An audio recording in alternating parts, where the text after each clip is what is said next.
She cannot tell what ails her heart when it's sad. Ah, me.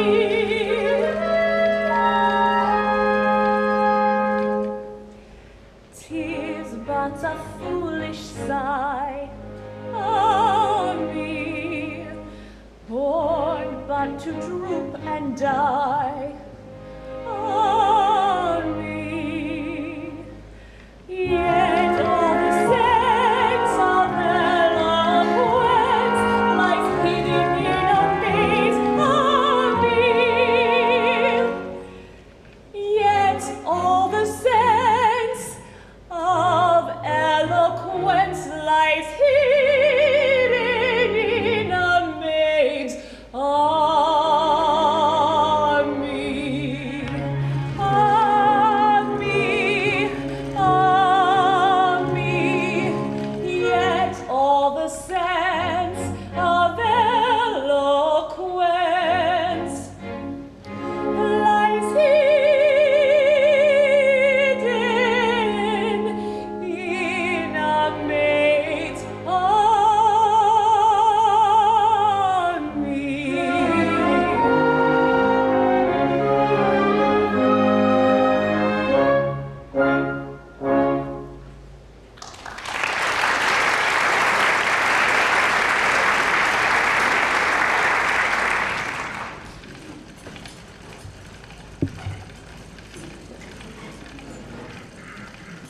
Mistress Merrill. Oh, it's you, is it?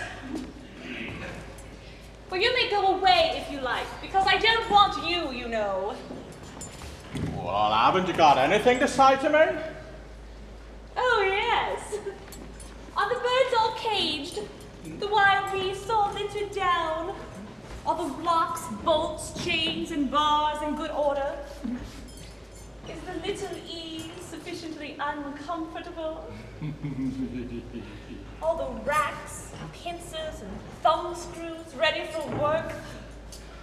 You brute! These allusions to my professional duties are in doubtful taste. And I didn't become a head jailer because I like head jailing. I didn't become an assistant tormentor because I like assistant tormenting. Well, we can't all be sorcerers, you know. You brought that upon yourself. Colonel Fairfax is no sorcerer. He's a man of science and an alchemist. Well, whatever he is, he won't be one for long. For he's to be beheaded today for dealings with the devil. Oh, his master nearly had him last night when the fire broke out in the Beecham Tower. Oh, how I wish he'd escaped in the confusion. But take care. There's still time for a reply to his petition for mercy. I'm content to chance that. This evening at 7:30.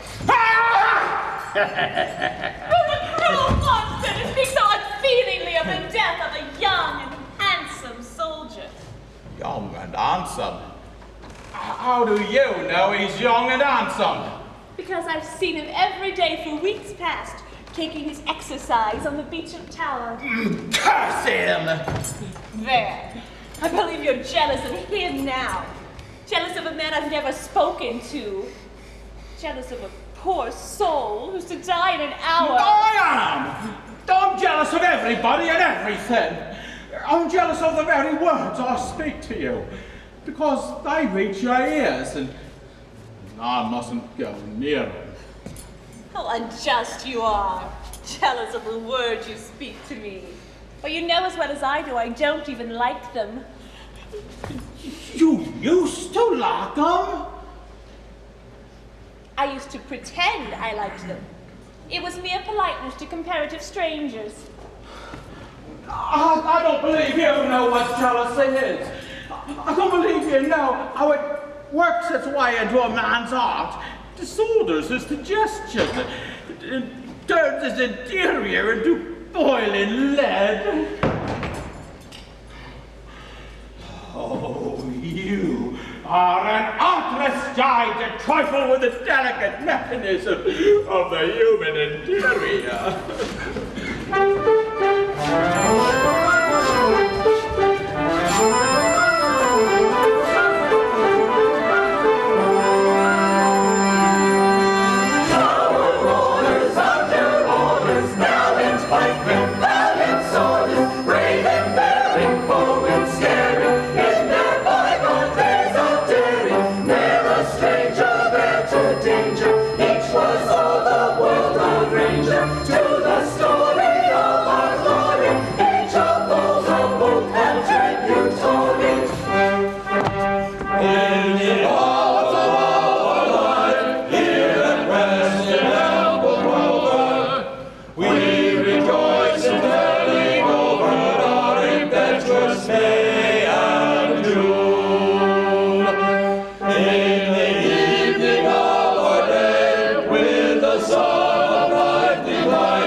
Spent, and our days are not so faded, but that we with one consent, were our loved land invaded, still would face a foreign foe, as in days of long ago. Still would face a foreign foe, as in days of long ago. As in days of long ago,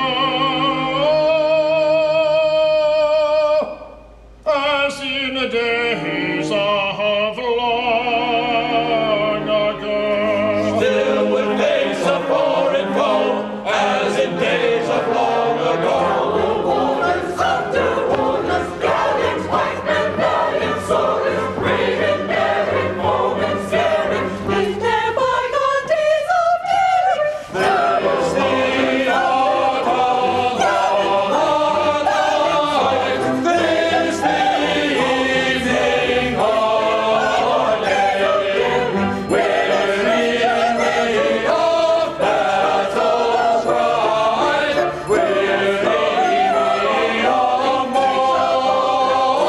Weary of battle pride, weary of mortal fray. This the art of life. This the evening of our day. This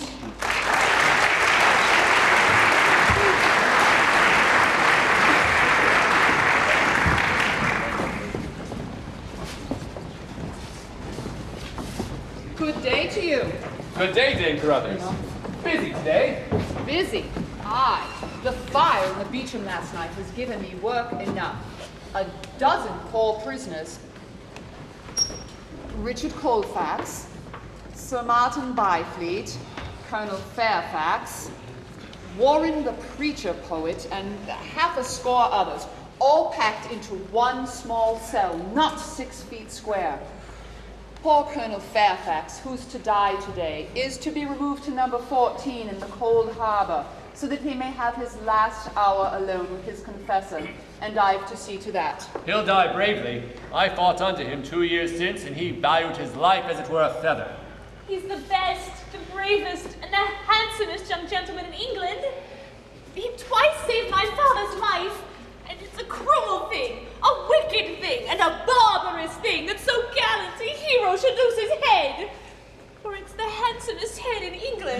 for dealings with the devil, aye.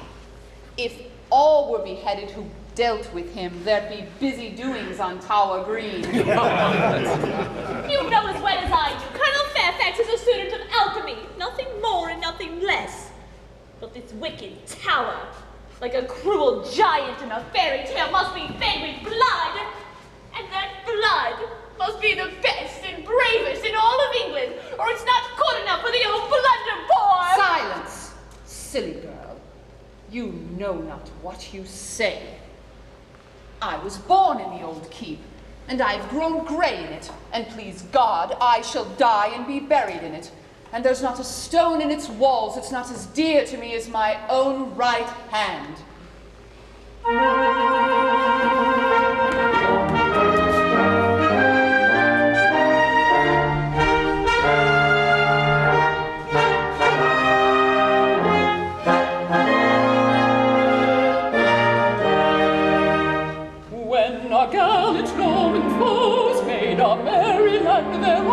And the Saxons from the conqueror were flying.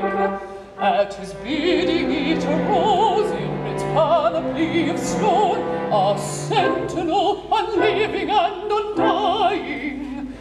Insensible, I trow, as a sentinel should be, though a queen to save her head should come a-suing.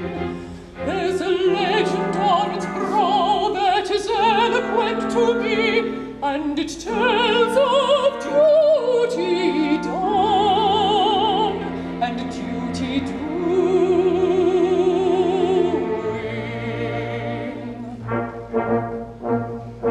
The screw may twist and the rag may turn, and men may bleed and men may burn.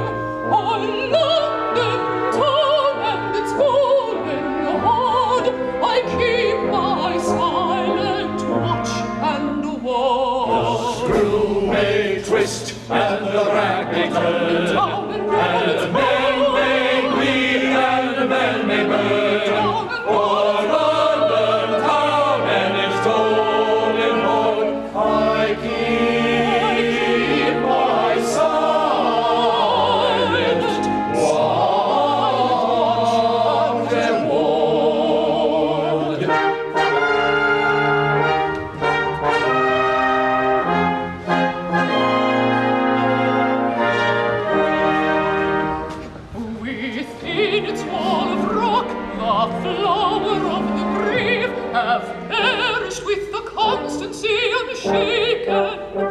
From the dungeon to the block, from the scaffold to the grave, is a journey many gallant hearts have taken. And the wicked flames make it strong the heroes who have fought for conscience and for home in all its beauty. But the grim fortalice takes little heed of aught that comes not in the measure of its duty.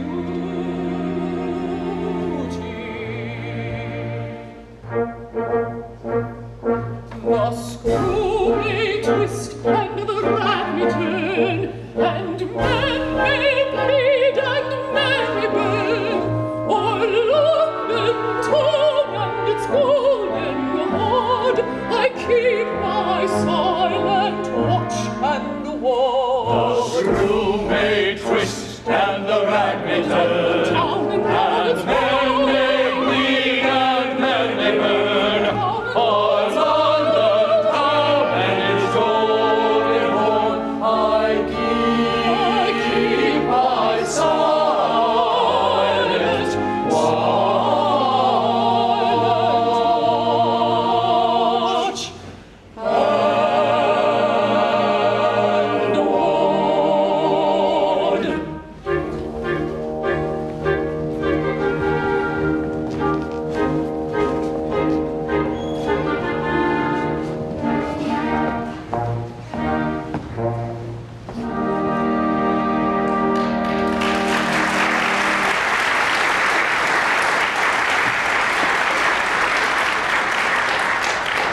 But there is one hope yet.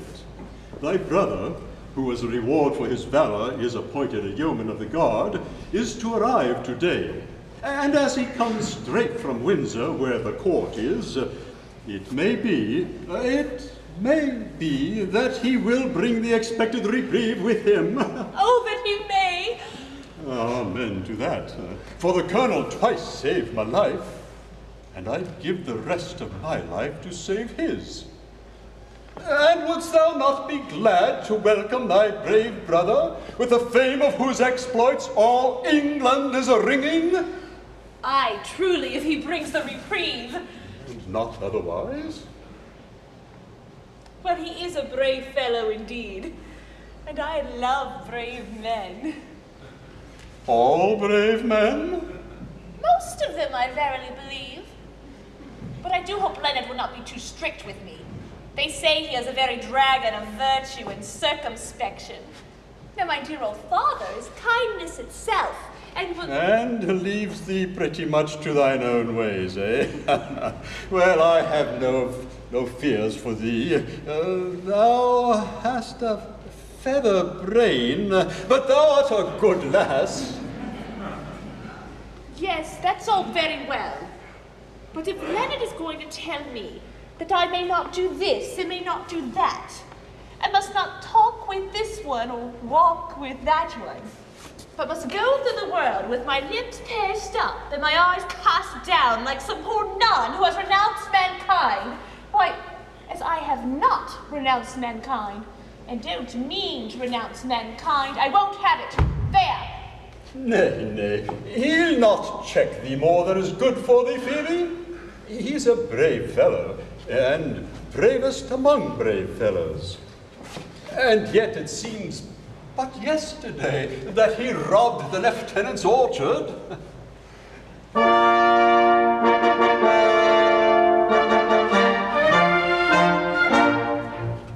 A laughing boy but yesterday, a merry urchin blithe and gay, whose joyous shout came ringing out, unchecked by care and sorrow. Today a warrior all sun-brown, when deeds of soldierly renown are now the boast of London town, of veteran tomorrow. Today a warrior, a veteran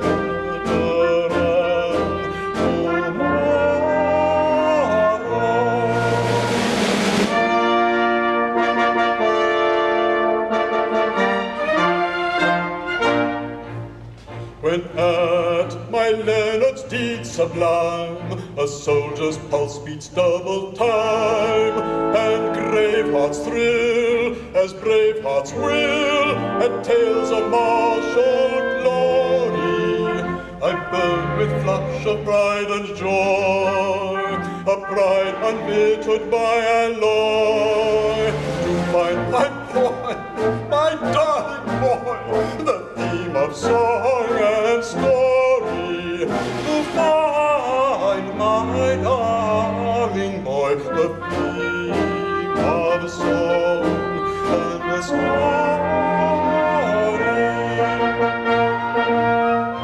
to find my boy, my darling boy, the theme of song and story.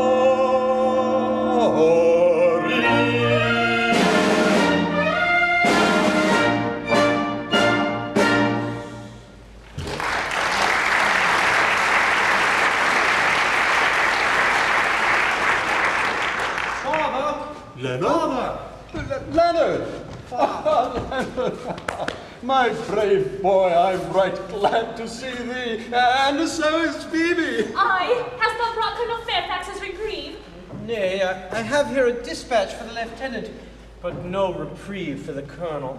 Poor gentleman, poor gentleman. I would I had brought better news. I'd give my right hand, nay, my body, my life to save his. Dost thou speak in earnest, my lad? My father, I'm no braggart. Did he not save thy life, and am I not his foster brother? Then hearken to me. Thou hast come to join the Yeomen of the Guard. Well, None hast seen thee but ourselves. and a sentry who took but scant notice of me. Now to prove thy words, give thee the dispatch, and get thee hence at once. Here is money, and I'll send thee more. Lie hidden for a space, and let no one know. I'll convey a suit of yeoman's uniform to the colonel's cell. He shall shave off his beard so that none shall know him, and I'll own him as my son, the brave Leonard Merrill, who saved his flag and cut his way through 50 foes who thirsted for his life. He'll be welcomed by my fellow yeomen, I'll warrant that. Now, how to gain access to the colonel's cell? The key is held by thy sour-faced admirer, Wilfred Shadbolt. I think I can get anything I want from Wilfred. I think, and mind, I think, you can leave that to me. Then get thee hence at once, my lad, and bless thee for this sacrifice. And take my blessing too, dear, dear Leonard. And thine, eh? Thy love is newborn. Wrap it up carefully, lest it take cold and die. Alas, I waver to and fro. Dark danger hangs upon the deed. Dark danger hangs upon the deed. The scheme is rash and well may fail, but ours are not the hearts that quail, the hands that shrink, the cheeks that pale in hours of need. No, ours are not the hearts that quail, The hands that shrink, the cheeks that pale, the hands that shrink, the cheeks that pale in hours of need.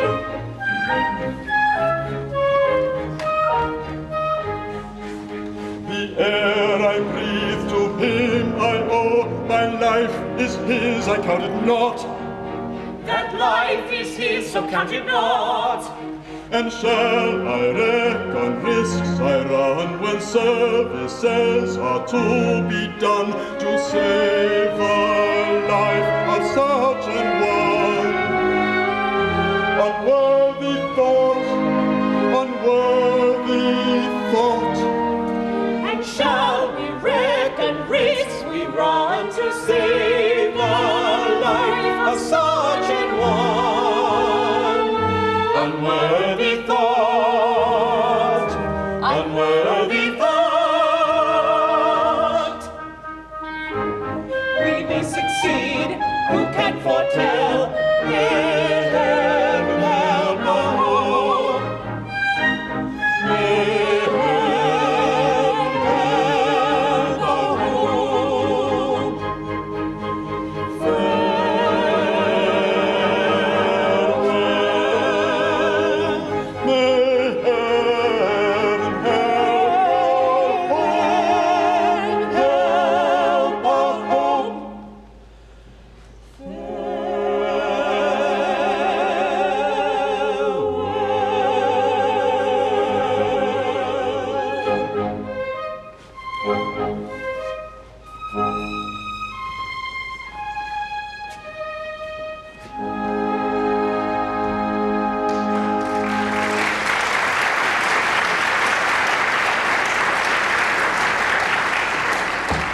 Nay, lads, be of good cheer. We may save him yet. See, Father, they bring the gentleman up from the beach. Oh, Father, his hour is not yet come. No, they lead him to the cold harbour tower to await his end in solitude. But softly, the lieutenant approaches. He should not see thee weep. Their face. Colonel Fairfax, my old friend. We meet, but sadly. Sir, I greet you with all goodwill, and I thank you for the zealous care with which you have guarded me from the pestilent dangers which threaten human life outside.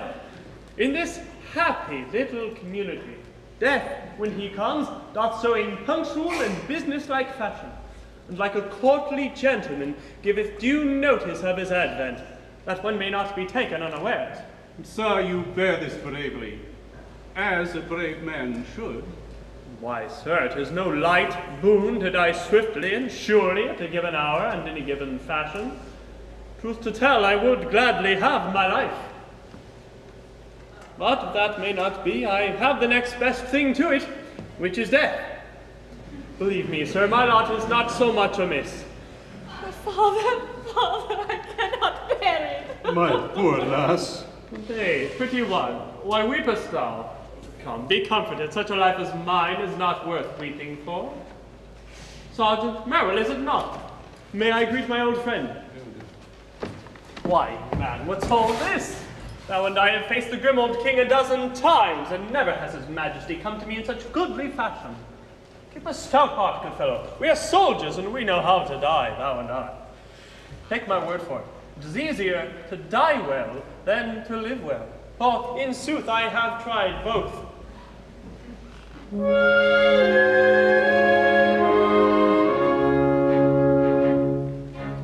Is life a boon, if sore it must befall, that death whene'er he call must fall too soon? The fourscore years he give, yet one would pray to live another moon. What kind of plaint have I, who perish in July, who perish in July? I might have had to die, perchance, in June. I might have had to die, perchance, in June.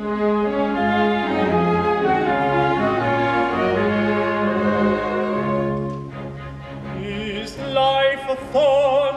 Then count it not a whit, nay, count it not a whit. Man is well done with it. Soon as he's born, he should all means essay to put the plague away. And I were born, for captured fugitive, my life most gladly give. I might have had to live another morn. I might have had to live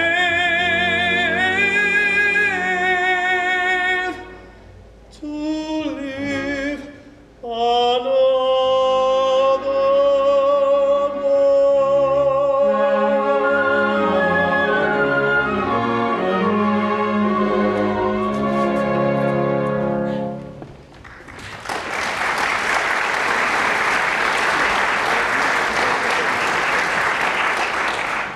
Now, Sir Richard, I have a boon to beg. I am in this strait for no better reason than because my kinsman, Sir Clarence Poltwhistle, one of the Secretaries of State, has charged me with sorcery in order that he may succeed to my estate, which devolves to him provided I die unmarried. Which thou wilt most surely do. Nay, which I will most surely not do by your worship's grace. I have a mind to thwart this good cousin of mine. How?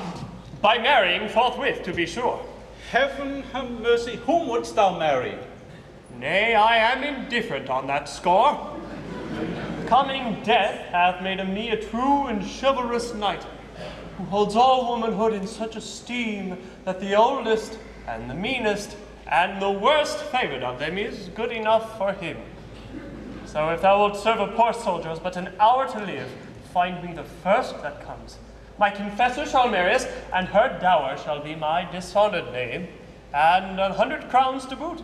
No such poor dower for an hour of matrimony. It is a strange request. I doubt I should be warranted in granting it. There never was a marriage fraught with so little of evil to the contracting parties. In an hour, she'll be a widow, and I, a bachelor again, for aught I know. I will see what can be done, for I hold thy kinsman in abhorrence for the scurvy trick he hath played thee. 1,000 thanks, good sir. We meet again on this spot in an hour or so. I'll be a bridegroom then, and your worship will wish me joy. Until then, farewell.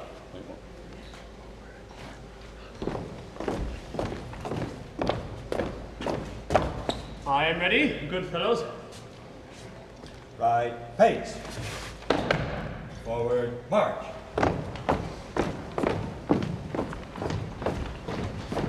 He is a brave fellow, and it is a pity that he should die. Now, but to find him a bride at such short notice. Well, the task should be easy.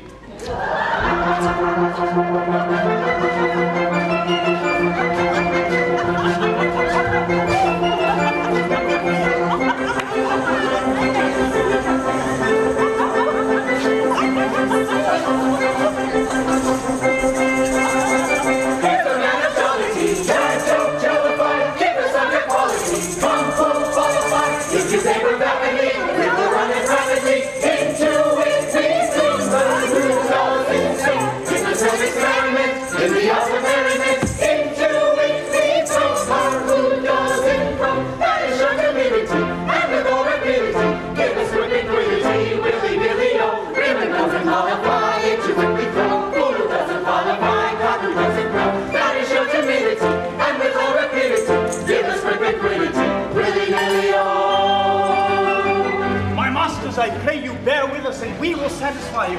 We are merry folk who would make all as merry as ourselves.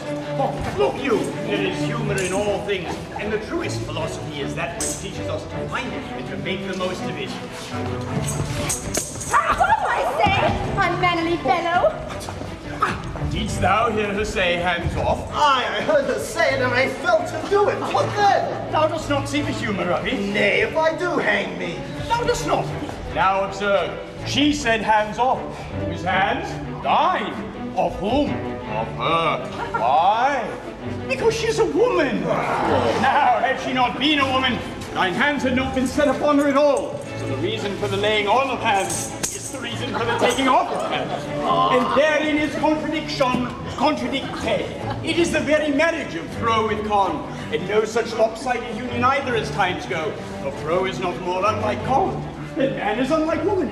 Yet men and women marry every day with none to say, oh, the pity of it, but I am fools like me. Now, wherewithal shall we please you? We can rhyme you couplet, triolet, sonnet, ballade, rondelay, what you will. Or we can dance you saraband, rondelay, carol, pimpernel, chopping joe. Let us give them the singing bars of the merry man and his maid. Oh, merry man and his maid! There is song and dance.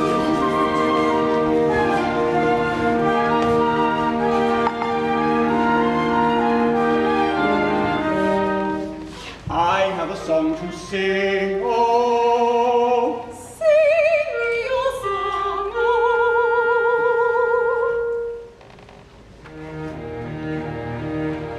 It is sung to the moon by a lovelorn loon who fled from the mocking throng, oh. Song of a merry man moping long, whose soul was sad and whose glance was glum, who sipped no sup and who craved no crumb, as he sighed for the love of a lady. Heidi, Heidi, misery me, lackadady, sipped no sup and he craved no crumb, as he sighed for the love of a lady. I have a song to sing, oh. What is your song, oh? It is sung with a sigh and a tear in the eye. It's a song of a merry maid, dearly proud. We laughed our Lord, we laughed our love, at the moan of the merry man moping bum, whose soul was sad, whose glance was glum, who sipped no sup and who craved no crumb, as he sighed for the love of a lady. Hear him, misery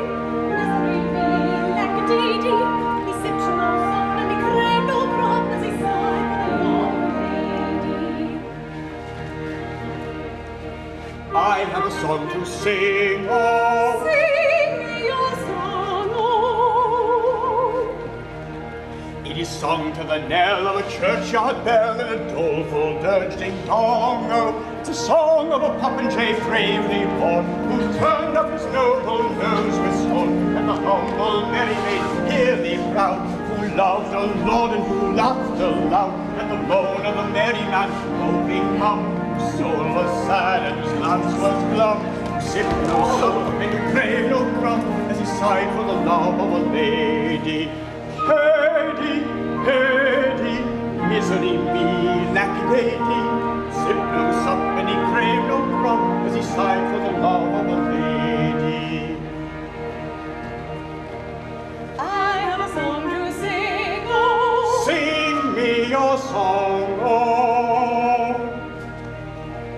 It is sung with a sigh and a tear in the eye, for it tells of a righted wrong, oh. It's a song of a merry maid once so gay, who turned on a heel and tripped away from the peak of Popinjay bravely born, who turned up his noble nose with scorn at the heart that he did not prize. So she bared her knees with downcast eyes for the love of a merry man, moping mum, whose soul was sad and whose glance was glum, who sipped no sup and craved no crumb, as he sighed for the love of a lady.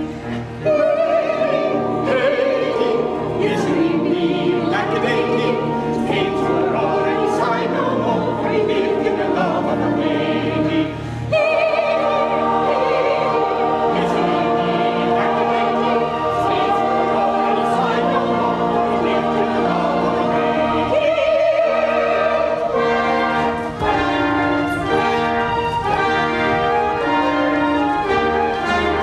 a lady.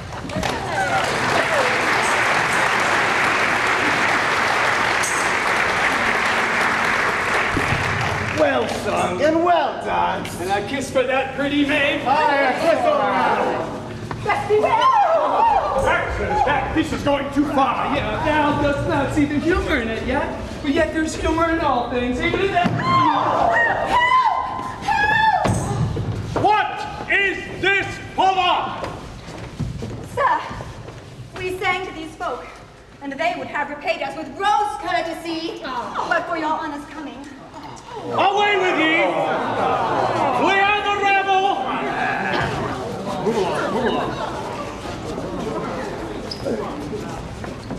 And now, my girl, who are you?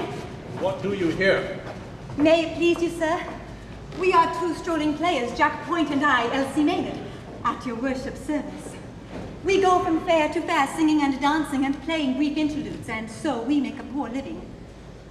You two, are you man and wife? No, sir, for though I am a fool, there is a limit to my folly. Her mother, old Bridget Maynard, travels with us, for Elsie is a good girl. But the old woman is abed with fever, and we have come here to pick up some silver to buy an electuary for her. Harkee, girl. Thy mother is ill. Sorely ill, sir. It needs good food and many things that thou canst not buy. Alas, sir, it is too true. Wouldst thou earn 100 crowns? 100 crowns. They might save her life. Then listen. A worthy but unhappy gentleman is to be beheaded in an hour on this very spot.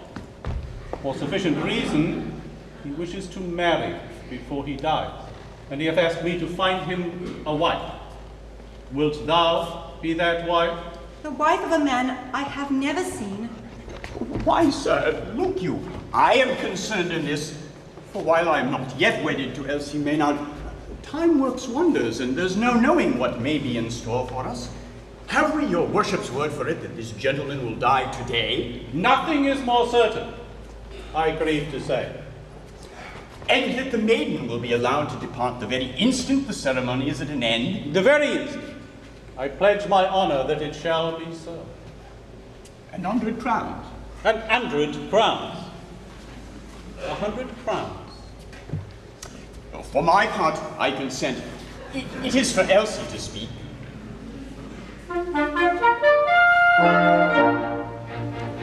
How say you, maiden, will you wed a man about to lose his head?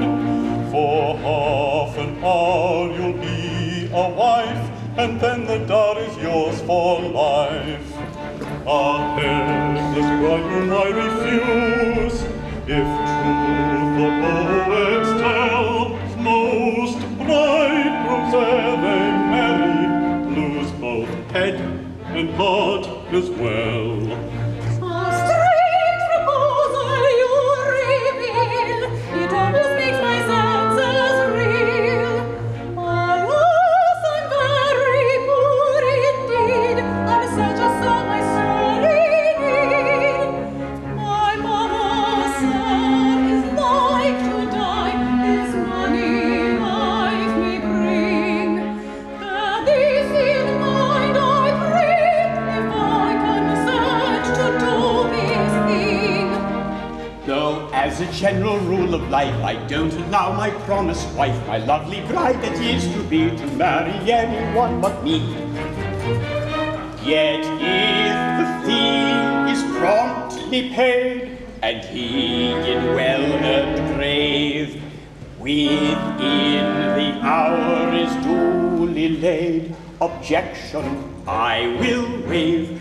Yes, objection I will waive. Temptation, oh temptation, will be a great intended. You shun no terror station, your fascination splendid.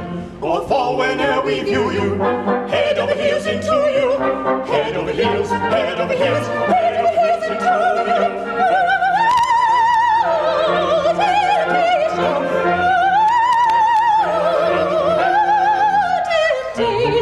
Head over heels, head over heels, head over heels, head over heels, head over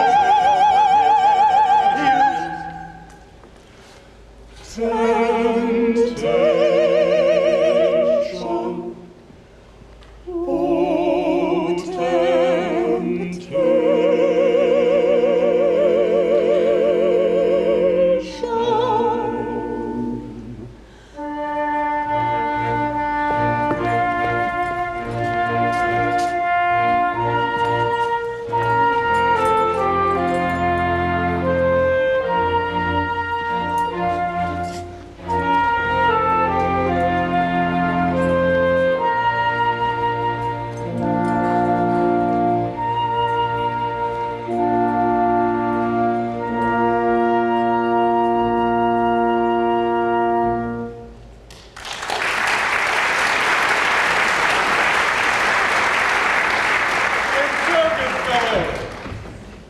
You're a jester? Aye, sir, and like some of my jests, out of place. I have a vacancy for such an one. What are your qualifications for such a post? Marry, sir, I have a pretty wit. I can rhyme you extempore. I can convulse you with quip and conundrum. I have the lighter philosophies at my tongue's tip. I can be merry, wise, quaint, grim, and sardonic, one by one, or all at once. I have a pretty turn for anecdote. I know all the jests, ancient and modern, past, present, and to come. I can riddle you from dawn of day to set of sun, and if that content you not, well on to midnight and the small hours. Oh, sir, a pretty wit, I warrant you. A pretty, pretty wit.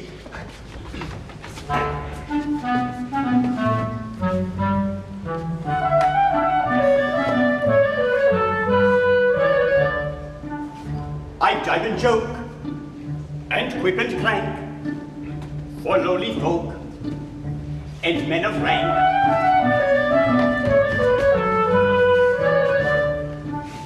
I ply my craft, and know no fear, but aim my shaft at prince or peer, at peer or prince, at prince or peer. I aim my shaft and know no fear.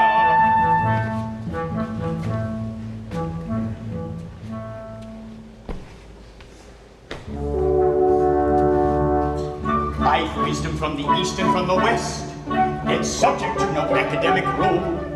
You may find it in the jeering of a jest, or distill it from the folly of a fool. I can teach you with a quickly by the mind. I can trick you into learning with a laugh. Oh, we know all my folly, and you'll find a grain or two of truth among the chaff. Oh, we know all my folly, and you'll find a grain or two of truth among the chaff. I can set a braggart quailing with a quip. The upstart I can wither with a win. He may wear a merry laugh upon his lip, but his laughter has an echo that is grim. When they're offered to the world in many guise, unpleasant truths are swallowed with a will. For he who'd make his fellow creatures wise should always gild the philosophic pill. For he who'd make his fellow creatures wise should always gild the philosophic pill.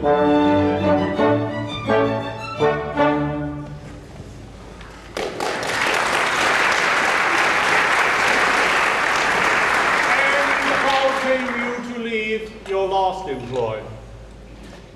Why, sir, it was in this wise. My lord was the Archbishop of Canterbury, and it was considered that one of my jokes was ill-suited to his Grace's family circle. In truth, sir, I ventured to ask a poor riddle. Wherein lay the difference between his Grace and poor Jack Point? His Grace was pleased to give it up, sir. And thereupon I told him that, whereas His Grace was paid 10,000 a year for being good, poor Jack Point was good for nothing. It was but a harmless jest, but it offended His Grace, who whipped me and set me in the stocks for a scurril road. And so we parted. I had as lief not take post again with the dignified clergy. I trust you are very careful not to give offense. I have daughters. Sir, my jests are most carefully selected. Anything objectionable is expunged. If your honor pleases, we will try them first on your honor's chaplain. Can you give me an example? Say I had sat me down hurriedly on something sharp. Sir, I should say that you had sat down on the spur of the moment. I don't think much of that. Is that the best you can do? It has always been much admired, sir, but we'll try again. Well then, I am at dinner, and the joint of meat is but half cooked. Why then, sir, I should say that what is underdone cannot be helped.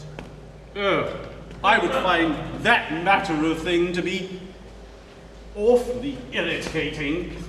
At first, sir, perhaps, but use is everything, and in time you would come to like it. We shall say that I caught you kissing the kitchen wench under my very nose. Under her very nose, good sir, not under yours. That is where I should kiss her. Do you take me? Oh, a pretty wit. A pretty wit. Oh, the maiden comes. Follow me, friend. We will discuss this matter at length in my library. I am your worship's servant. That is to say, I trust I soon shall be. But before proceeding to a more serious topic, can you tell me, sir, why a cook's brain pan is like an overwound clock? A truce to this fooling. Follow me. Just my luck. My best conundrum wasted.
great for a young man and his confessor to be closeted alone with a strange singing girl. I would fain have espied her, but they stopped up the keyhole. My keyhole! Wilfred, and alone. Now what could he have wanted with her? That's what puzzles me. Now to get the key from him. He's about to die. Wilfred!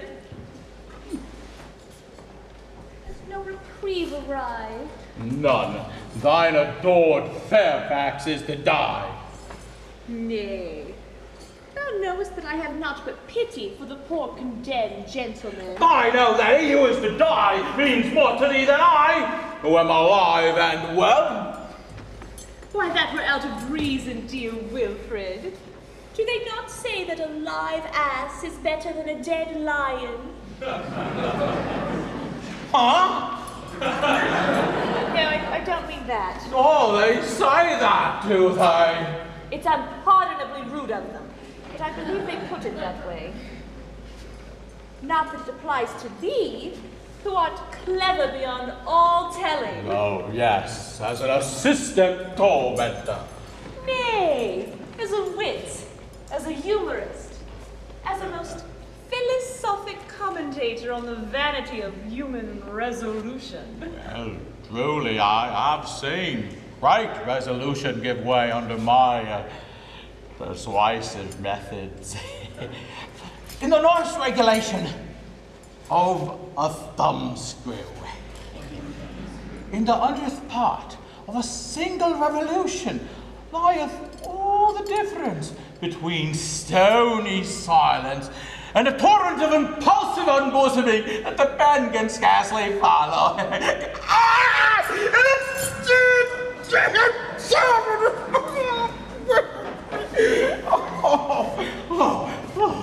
I'm a mad wag.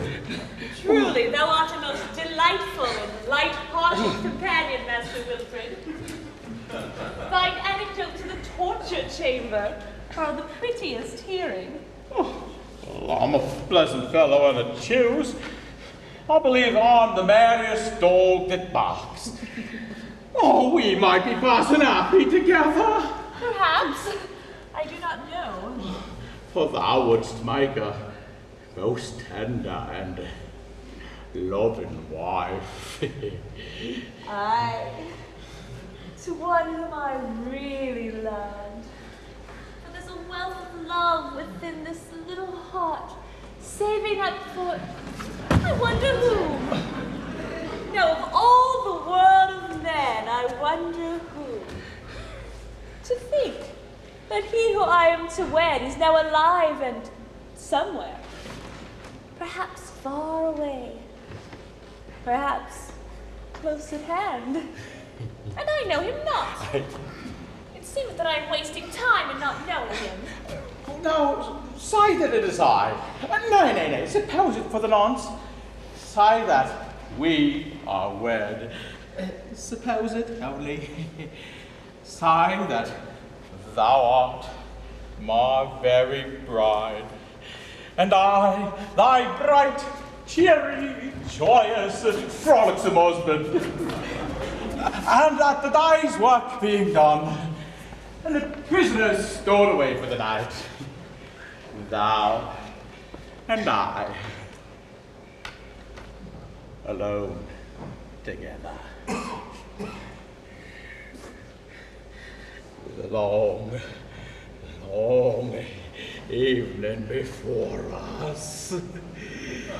It is a pretty picture. But I scarcely know. It cometh so unexpectedly. And yet, were I thy bride? Aye, wert thou my bride? Oh, how I would love thee. Were I thy bride, then all the world be side were not too wide to hold my wealth of love.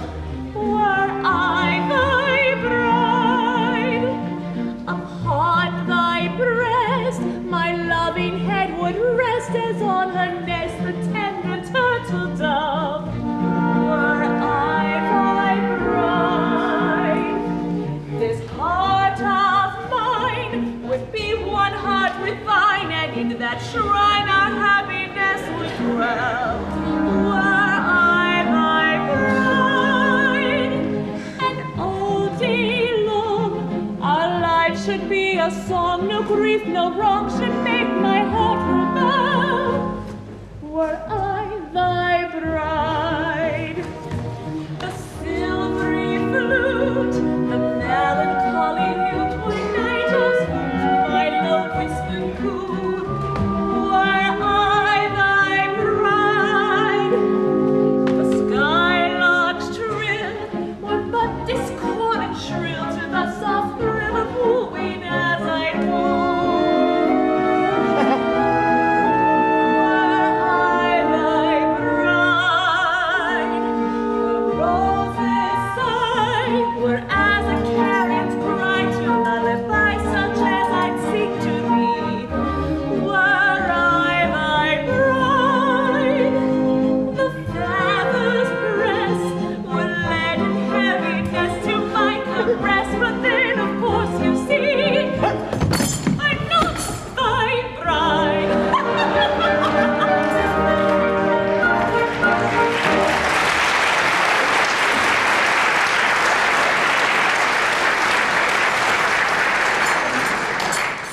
No, thou art not. Not yet. But Lord, how she wooed! No, I should be no main judge of wooing. You'll see that I've been more hotly wooed than most men. Well, I've been wooed by maid, widow, and wife. Now, I've been wooed boldly, timidly, tearfully, shyly, by direct assault, by suggestion, by implication, by inference, and by innuendo. Oh, but this wooing is not of the common order. It is the wooing of one who needs must woo me, if she die for it.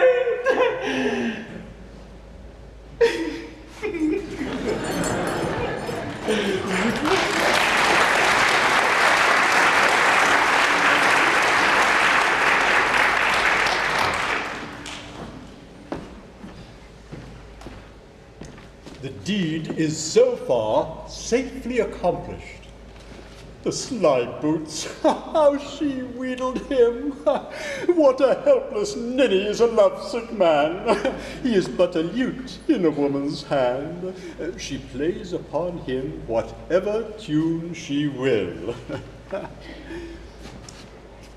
the colonel comes. In faith, he's just in time, for the yeomen parade here for his execution in 2 minutes.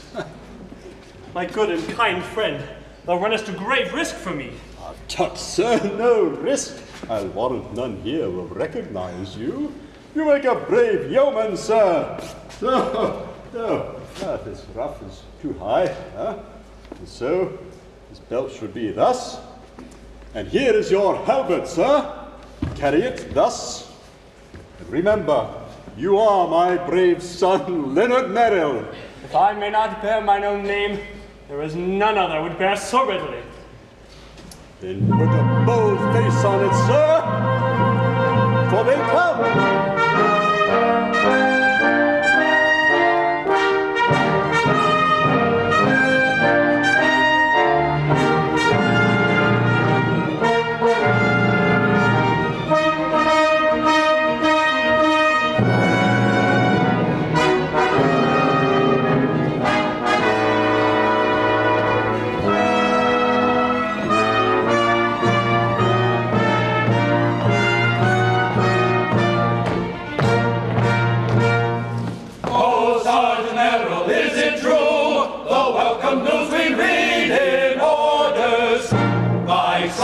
deeds of daring do are echoed all the country through, has come to join the Tower warders. If so, we come to meet him, that we may fitly greet him, and welcome his arrival here with shout and cheer on cheer, hurrah, hurrah, hurrah. Tower warders, nasty walls alarms, suckled on gunpowder and green on glory. Behold my son, whose all-subduing arms have formed the theme of many a song and story. Forgive his aged father's pride, nor jeer his aged father's sympathetic tear.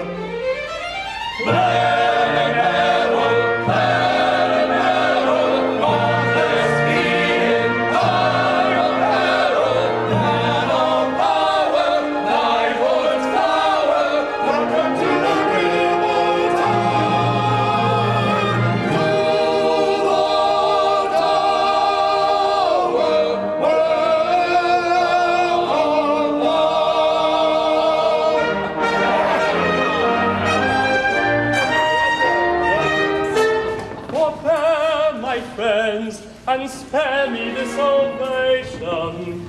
I have small claim to such consideration. The tales that of my prowess are narrated have been prodigiously exaggerated. Prodigiously exaggerated. 'Tis ever thus, wherever valor true is found, true modesty will there abound.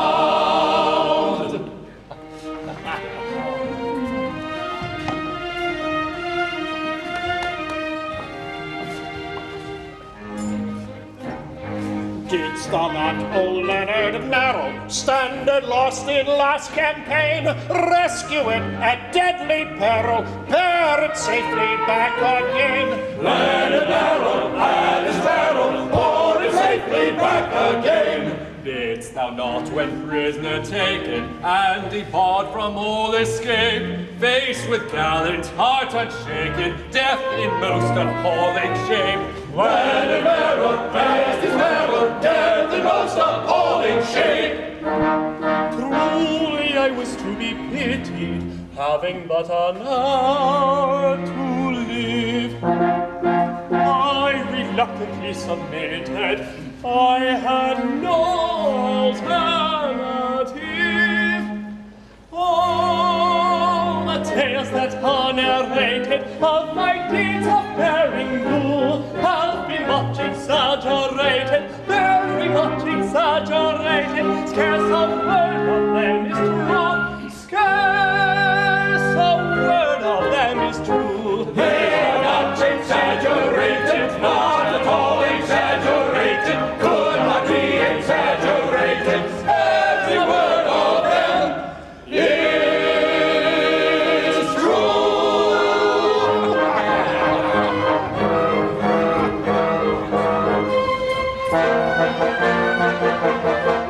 Leonard! I beg your pardon. Don't you know me? I'm little Phoebe. Phoebe? Is this Phoebe? What? Little Phoebe? Who the deuce may she be? It can't be Phoebe, surely. Yes, 'tis Phoebe, your sister Phoebe, your own little sister. Aye, he speaks the truth. 'Tis Phoebe. Sister Phoebe.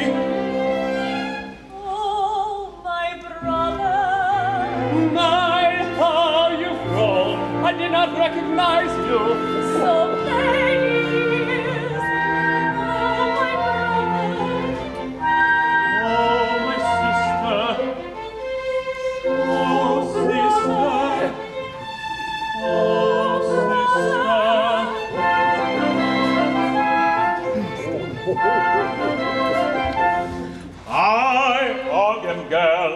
There are three thou mayest dog, thy father and thy brother and myself.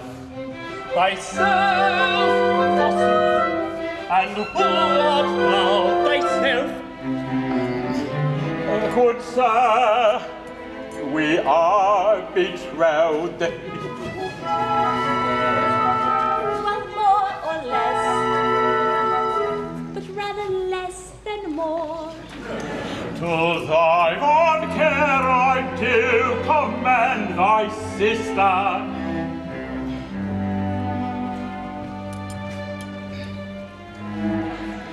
Be to her an ever-watchful guardian, eagle-eyed, and when she feels, as sometimes she does feel, disposed to indiscriminate caress, be thou at hand to take those favours from her. Be thou at hand to take those favours from her. Yes, yes, be thou at hand to take those favors from me.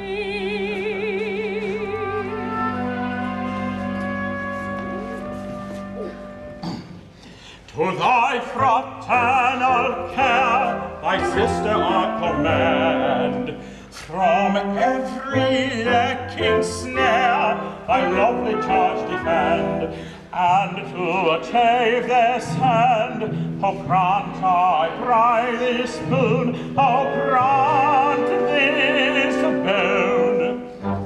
She shall not quit thy sight from morn till afternoon, from afternoon to night, from 7 o'clock till 2, from 2 to eventide, from dim twilight to leaden light, from dim twilight to leaden light, she shall not quit thy side. From morn to afternoon, from afternoon to leaden she shall not quit thy side. So if you pull I've grown so innocent as well, that if I'm left alone, the consequences fell, no mortal can foretell. So grant I pray this boon, oh grant this boon. I shall not quit thy side from morn to afternoon, from afternoon to night, from 7 o'clock to 2, from 2 to eventide, from dim twilight to leaden light, from dim twilight to leaden light, I shall not quit thy side. From morn to afternoon, from afternoon to leaden light, she shall not quit thy side. With brotherly happiness for my fair sister's sake, at once I answer yes, that task I undertake. My word I never break, I freely grant that boon, and I repeat my plan from morn to afternoon, from afternoon to night, from 7 o'clock to 2, from 2 to evening near.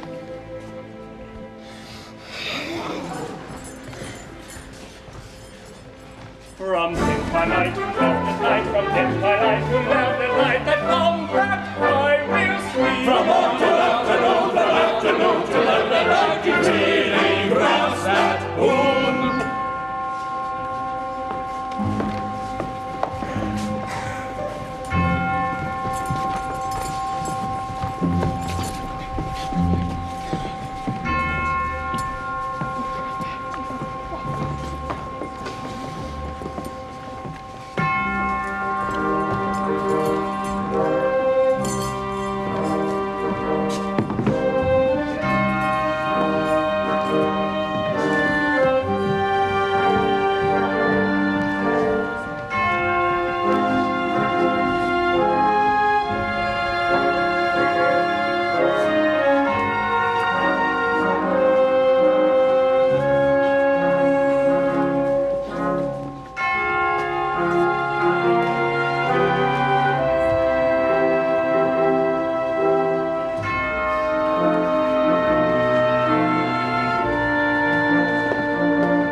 my lord, I know not how to tell the news I bear.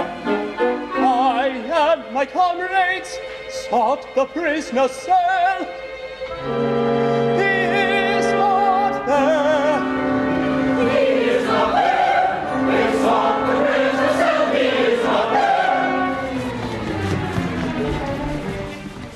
As escort for the prisoner, we sought his cell in duty bound. The double gratings open were no prisoner at all we found. We hunted high, we hunted low, we hunted here, we hunted there. The man we sought with anxious care had vanished into empty air. The man we sought with anxious care had vanished into empty air. My trot, my news is fled. The man has vanished into air.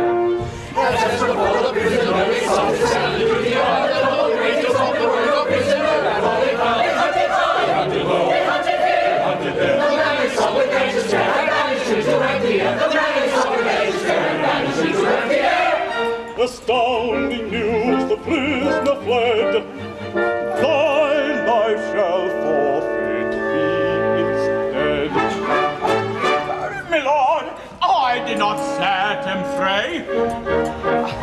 I hate the man, my rival.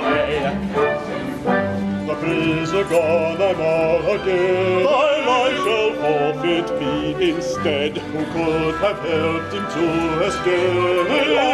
I did not set him free. I can't imagine who. I've no idea who have you. His escape no traces lurk. Enchantment must have been at work. What shall I do? Indeed, I can't imagine who. I've no idea. Oh, woe is you, your anguish sink. Oh, woe is me, I rather think. Oh, woe is me, I rather think. Woe is me, I rather think. Whatever betide you are his pride. I am left alone, bereft. Yes, woe is me, I rather think. Woe is me, I rather think. Yes, woe is me. All frenzied, frenzied with despair, they rave. All brave is cheated, all is due. Who is the misbegotten babe? Who hath contrived this thing to do? Let's search him throughout the land, for his vindictive anger dread. A thousand marks he'll mend. Who brings him here alive or dead? Who brings him here alive?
on sleepy sentinel. Once I ye only ward. Once I ye only ward. Not for in key, shackle and cord, fetter and chain, dungeon of stone, all are in vain. Prisoners flown. Spite of you all, he is free, he is free. Only ward, pretty warders are ye. Pretty warders are ye, only ward. Spite of you all, he is free, he is free. Only ward, pretty warders are ye. Up and down and in and out, here and there and round about, every chamber, every house, every chink that holds a mouse, every crevice in the keep, where a beetle black and creep, every outlet, every drain have we searched, but all in vain, all in vain. Every house, every chink, every drain, every outlet, every search, but all in vain. What is the weeds? Whom do we want?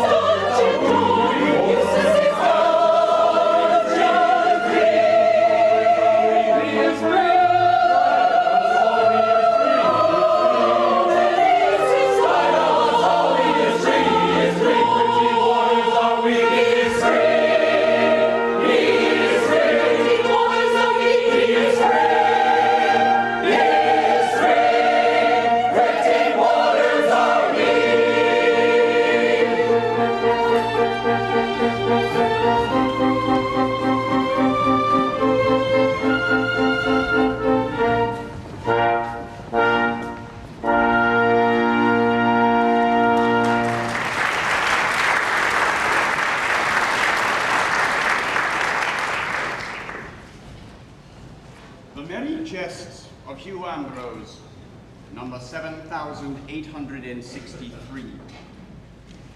The Poor Wit and the Rich Counsellor. A certain poor wit, being an ungood, did meet a well-fed counsellor. Marry, fool, quoth the counsellor, whither away? In truth, said the poor wag, in that I have eaten not these 2 days, I do wither away, and that right rapidly. The counsellor laughed hugely, and gave him a sausage. The counsellor was easier to please than my new master, the lieutenant. I should like to take post unto that counsellor. 'Tis but melancholy mumming when poor, heartbroken, jilted Jack Point must needs turn to Hugh Ambrose for regional light humor.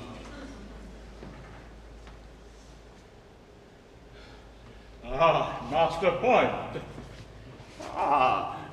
Friend, jailer, jailer that wast, jailer that never shalt be more, jailer that jailed not, or that jailed, if jail he did, so unjailily that 'twas but jerry jailing, or jailing in joke, though no joke to him, who by such unjailer-like jailing did so jeopardize his jailorship.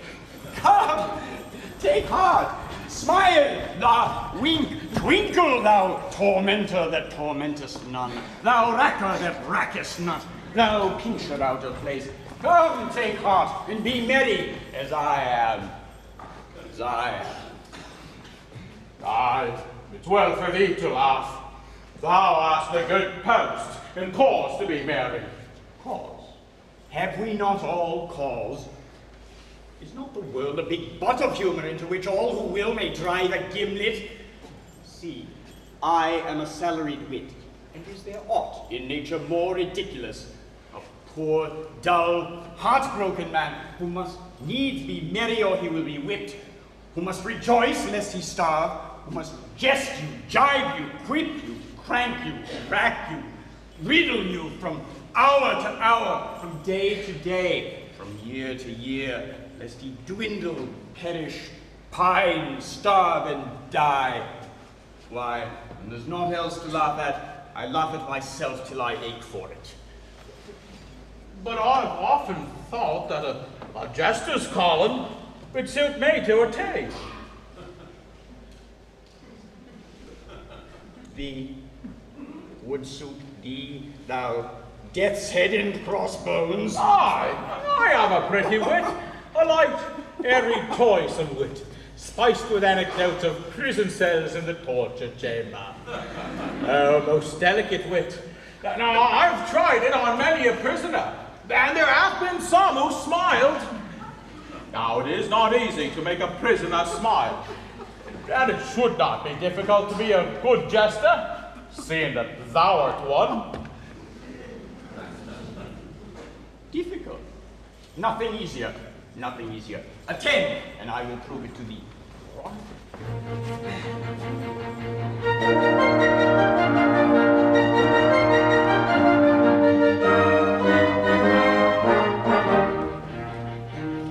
Oh, a private buffoon is a light-hearted loon if you listen to popular rumor. From the morn to the night he's so joyous and bright, and he bubbles with wit and good humor.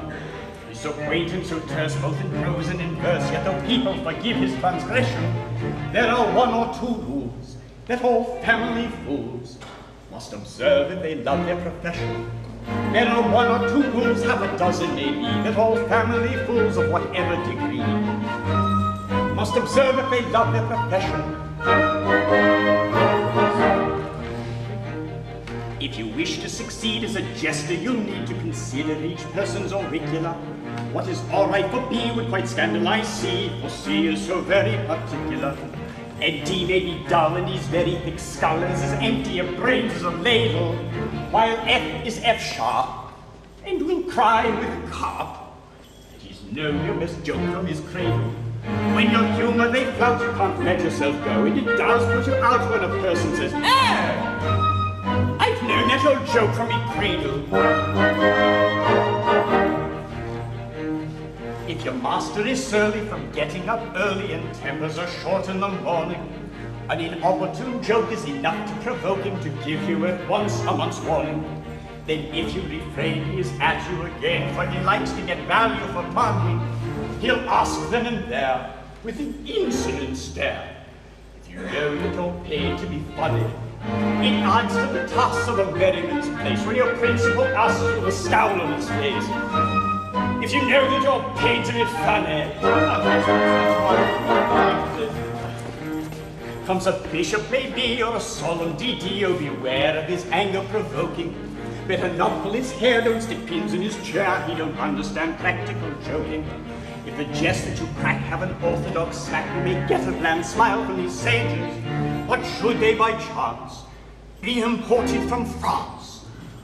Half a crown is stopped out of your wages. It's a general rule, though your zeal may quench, if the family fool has a joke too French. Half a crown is stopped out of his wages. Though your head it may rack with a bilious attack, and your senses with toothache you're losing, don't be mopey and flat, they don't fine you for that if you're properly quaint and amusing. But your wife ran away with the soldier that day and took with her your trifle of money. Bless your heart, they don't mind. They're exceedingly kind. They don't blame you as long as you're funny. It's a comfort to feel if your partner should flip. Though you suffer a deal, they don't mind it a bit. They don't blame you so long as you're funny.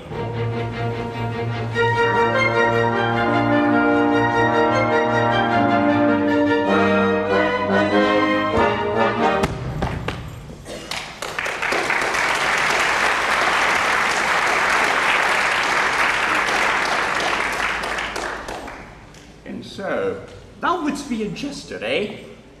Aye. Now listen. My sweetheart, Elsie Maynard, was secretly wedded to this Fairfax half an hour ere he escaped. Well, she did well. She did nothing of the kind, so hold thy peace and perpend. Now, while he liveth, she is dead to me and I to her, so my jibes and jokes notwithstanding, I am the saddest and sorriest dog in England. Thou art a very dull dog indeed. Now, if thou wilt swear that thou didst shoot this Fairfax while he was trying to swim across the river. But that it needs but the discharge of an arquebus on a dark night, and that he sank and was seen no more. Why then, I'll make thee the very Archbishop of Jesters, and that in 2 days' time. Now, what sayest thou? I am to lie! Heartily. But thy lie must be a lie of circumstance, which I will support with the evidence of eyes, ears, and tongue. And thou wilt qualify me as a jester? As a jester among jesters, I will teach thee all my original songs, my own self-constructed riddles, my own ingenious paradoxes. Nay, more, I will reveal to thee the source whence I get them. That's what that is. Now, what sayest thou? Well, if it be but a lie thou requirest of me, I hold it cheap enough, and I say yes, it is a bargain. Give me the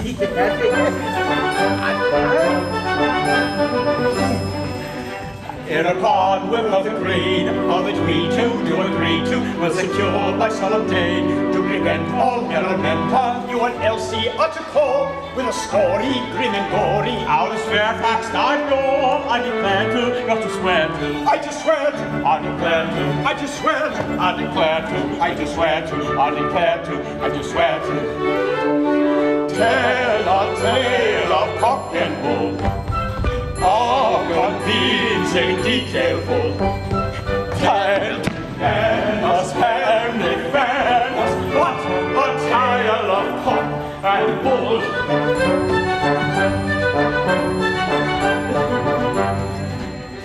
In return for my own part, I am making undertaking to instruct me in the art, underrising of a jester, jesting free, proposition, high ambition, and a lively one I'll be, wag-a-wagging, never flagging, wag-a-wagging, never flagging, wag-a-wagging, never flagging, wag-a-wagging, wag-a-wagging, never flagging.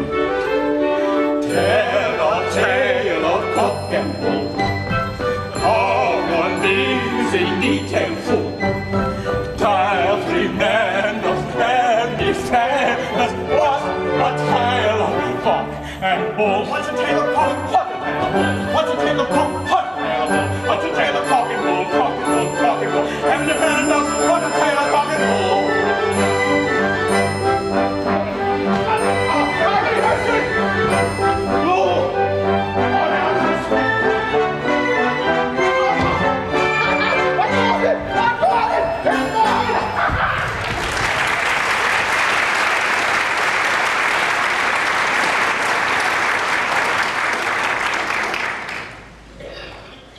Gone and no news of poor Fairfax.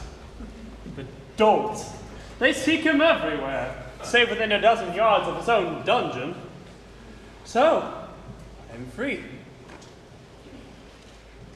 Free but for the cursed haste with which I hurried headlong into the bonds of matrimony with heaven knows whom. As far as I remember, she should have been young, but even had not her face been concealed by her kerchief, I doubt whether in my then plight I would have taken much notice of her. Free. The tower bonds with a thread of silk compared with these conjugal fetters, which, fool that I was, placed upon mine own hands. From the one I broke readily enough. How to break the other?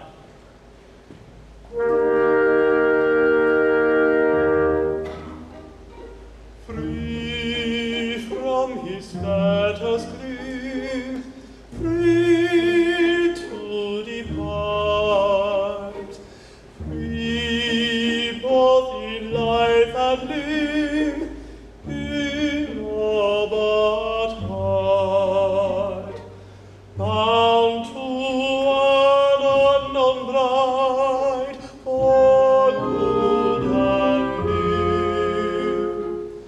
Eyes not once so died, a prisoner still, a prisoner still.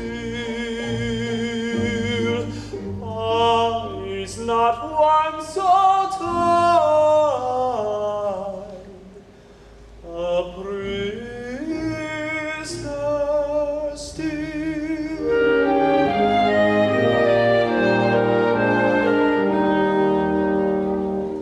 Free yet in fetters held, till his last hour, gyves that no smith can weld, nor rust devour.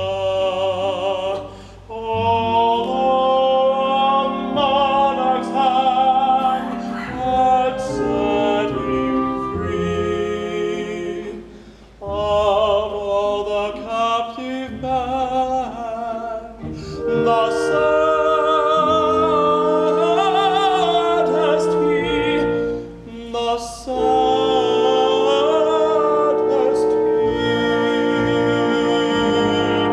of all the captive band, the saddest, saddest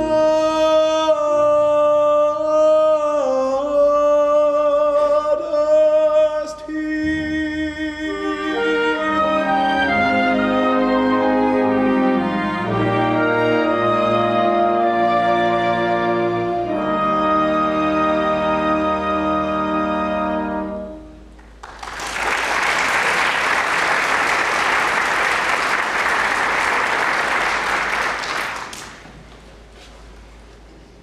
Well, Sergeant Farrell, and how fares thy pretty charge, Elsie Maynard? Oh, well enough, sir. She's quite strong again, and leaves us tonight. Thanks to Dame Carruthers' kind nursing, eh? Deuce take the old witch! 'Twas but a sorry trick you played me, sir, to bring the fainting girl to me. Why, it gave the old lady an excuse for taking up her quarters in my house, and for the past 2 years I've shunned her like the plague. Another day of it and she'd have married me. Oh, good Lord, here she is again. I'll e'en go now. Nay, Sergeant Merrill, don't go. I have something of grave import to say to thee. Oh, it's coming. Faith, I think I'm not wanted here. Nay, Master Leonard, there's naught I have to say to thy father that his son may not hear. True, I am one of the family. I had forgotten. 'Tis about this Elsie Maynard, a pretty girl, Master Leonard. Aye, fair as a peach blossom. What then? She hath a liking for thee, or I mistake not. With all my heart. She's as dainty a maid as you'll find in a midsummer day's march. Then be warned in time, and give not thy heart to her. Oh, I know what it is to give my heart to one who will have none of it. Aye, she knows all about that. And why is my boy to take heed of her? She's a good girl, Dame Carruthers. Good, for aught I know, but she's no girl. She's a married woman. Married woman? Tush, old lady. Why, she's promised to Jack Point, the lieutenant's new jester. Tush and thy teeth, old man. Why, as my niece Kate sat by her bedside today, this Elsie slept. And as she slept, she moaned and groaned and turned this way and that way, and "How shall I marry one I have never seen?" quoth she. "And 100 crowns," quoth she. "And is it certain he will die in an hour?" quoth she. And "I love him not, and yet I am his wife," quoth she. Is it not so, Kate? Aye, aunt, 'tis even so. Art thou sure of all this? Aye, sir, for I wrote it all down on my tablets. Now mark my words, it was of this Fairfax she spake. He is her husband, or I'll swallow my kirtle. Is this true, sir? True? Why, the girl was raving. Why should a girl marry a man who had but an hour to live? Marry? There be those who would marry but for a moment, rather than die old maids. I know one of them.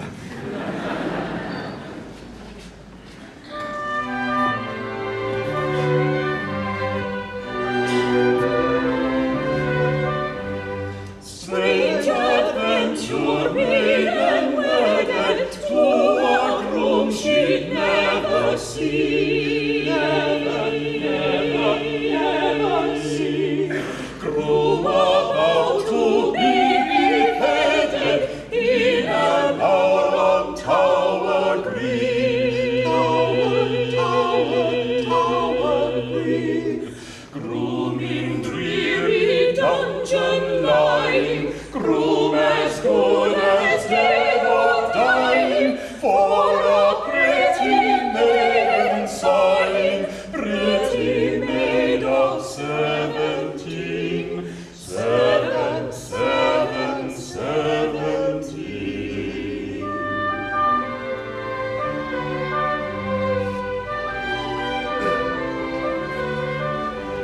Strange adventure that with rolling, modest maid and gallant groom, gallant groom, while the funeral bell is tolling,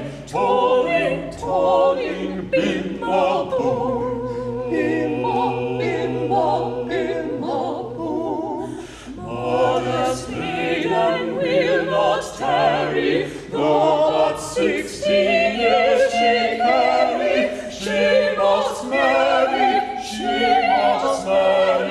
though the altar be a tomb. Tower tomb.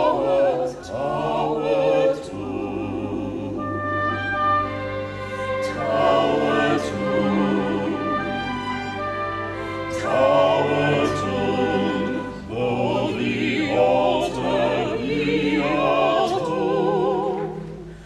Tower tomb.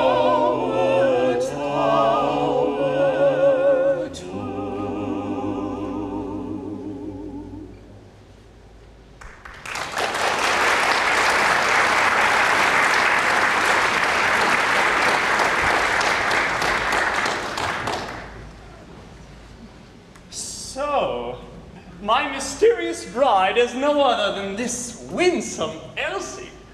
By my hand, 'tis no such ill plunge in fortune's lucky bag. I might have fared worse with my eyes open. But she comes. Now to test her principles, 'tis not every husband who has a chance of wooing his own wife. Mistress Elsie. Master Leonard. So, thou leavest us tonight? Yes, Master Leonard. I have been kindly tended, and I almost fear I am loath to go.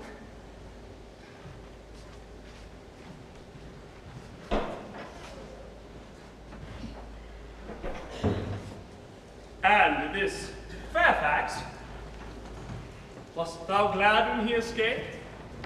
Why, truly, Master Leonard, it is a sad thing that a young and gallant gentleman should die in the very fullness of his life. So when thou didst faint in my arms, it was for joy at his safety. It may be so. I was highly wrought, Master Leonard, and I am but a girl, and so when I am highly wrought, I faint. Now, dost thou know I am consumed with a parlous jealousy? Thou? And of whom? Why, of this Fairfax, surely. Of Colonel Fairfax. I? May I be frank with thee, Elsie? I love thee. Ardently, passionately. Elsie, I have loved thee these 2 days, which is a long time, and I would fain join my life to thine. Master Leonard, thou art jesting. Jesting? May I shrivel into raisins if I jest. Elsie, I love thee with a love that is a fever, with a love that is a frenzy, with a love that eateth up my heart. Oh, what sayest thou? Thou wilt not let my heart be eaten up? Oh, mercy, what am I to say? Dost thou love me, or hast thou been insensible these 2 days? I love all brave men. Nay, there is love in excess. I thank heaven there are many brave men in England, but if thou lovest them all, I withdraw my thanks. I love the bravest best. But, sir, I may not listen. I am not free. I am a wife. Thou a wife? Whose? His name? his hours are numbered. Nay, his grave is dug and his epitaph set up. Come, his name. Sir, keep my secret. It is the only barrier fate could set up between us. My husband is none other than Colonel Fairfax. The greatest villain unhung. The most ill-favored, ill-mannered, ill-natured, ill-omened, ill-tempered dogs in Christendom. It is very like. He is not to me, for I never saw him. I was blindfolded, and he was to have died within the hour, and he did not die. And I am wedded to him, and my heart is broken. He was to have died, and he did not die? Scoundrel!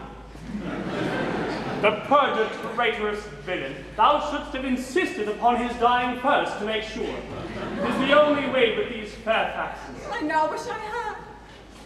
Bloodthirsty little maiden. A fig for this Fairfax. Elsie, be mine.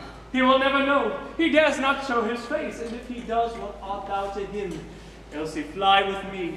We'll be married tomorrow, and thou shalt be the happiest wife in all England. Master Leonard, I'm amazed. Is it thus that brave soldiers speak to poor girls? Oh, for shame, for shame. I am wed, not the less because I love not my husband.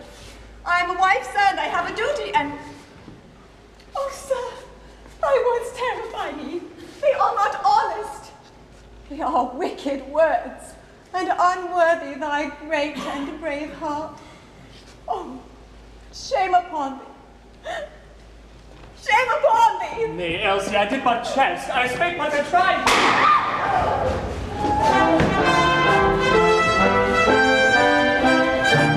Oh, what was that, sir? Why, an arquebus fired from the wall, unless I much mistake. Strange, and at such an hour, what can it mean?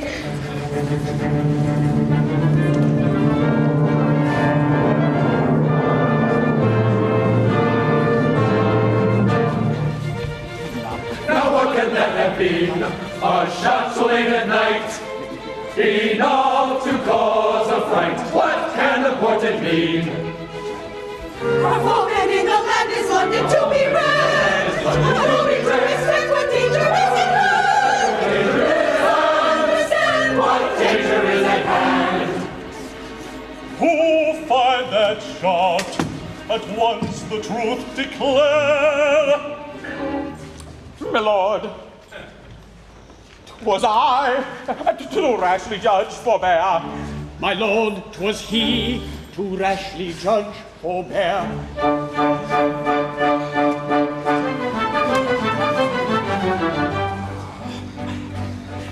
Like a ghost his vigil keeping, Or a spectre or a pawny. I beheld a figure creeping. I should rather call it crawling. He was creeping. He was crawling. He was creeping, creeping. Crawling. He was creeping. He was crawling. He was creeping, creeping. Crawling. Not a moment's hesitation, I myself upon him flung, with an hurried exclamation, to his draperies I hung. Then we closed with one another in a rough and tumble smother. Colonel Fairfax and no other was the man to whom I clung. Colonel Fairfax and no other, Colonel Fairfax and no other, Colonel Fairfax and no other was the man to whom he clung. After mighty tug and tussle, It resembled more a struggle. he by dint a stronger muscle, By some infernal juggle. from me clutches quickly sliding, I should rather call it slipping. with the view no doubt of hiding, Or escaping to the shipping. with a gasp and with a quiver. Describe it as a shiver. Down he dived into the river, and alas, I cannot swim. It's enough to make one shiver with a gasp and with a quiver. Down he dived into the river, it was very brave of him. Ingenuity is catching with the view mocking his disease after us from sentry snatching. I should rather call it seizing. With an ounce or two of lead, I dispatched it through the head. With an ounce or two of lead, he dispatched him through the head. I discharged it without winking, little time I lost in thinking. Like a stone, I saw him sinking. I should say a lump of lead. He discharged it without winking, little time he lost in thinking. Like a stone, I saw him sinking. I should say a lump of lead. Like a stone, my boy, I said. Like a heavy lump of lead. Like a stone, my boy, I said. Like a heavy lump of lead. But anyhow, the man is dead, with a stone and lump of lead. Anyhow, the man is dead, with a stone and lump of lead. Happy bus for sentry seizing, with the view is king of pleasing. Happy bus for sentry seizing, with the view is king of pleasing. But we're shot him through the head, and he's very, very dead. And it matters very little, with a stone and lump of lead. It is very, very certain that he's very, very dead. fled. The river must be dragged, no time be lost. The body must be found at any cost. To this attend without undue delay. So set to work with what dispatch we may. Yes, yes, we'll set to work with what dispatch we may.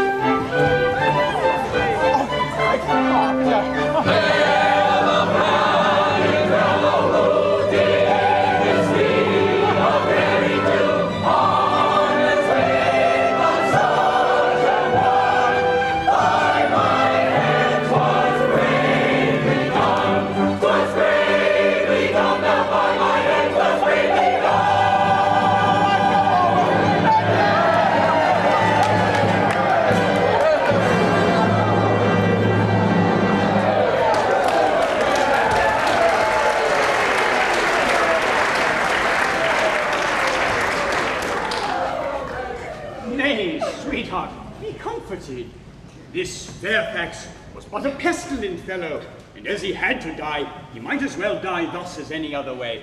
'Twas a good death. Still, he was my husband.